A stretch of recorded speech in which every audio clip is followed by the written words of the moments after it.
Tinate ko yung asawa ko. Sabi nila, happy wife, happy life. Pero naniniwala ako na when you are both happy, things are better. Kaya I took him out on a date. Yes, dinidate ko siya. Dun sa Capitino. Kasi I like the ambience there, lalo na sa gabi, it's quite serene.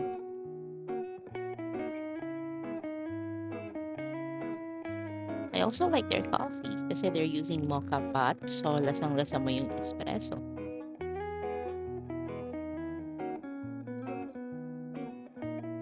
Plus, I super love their Hawaiian burger and fries.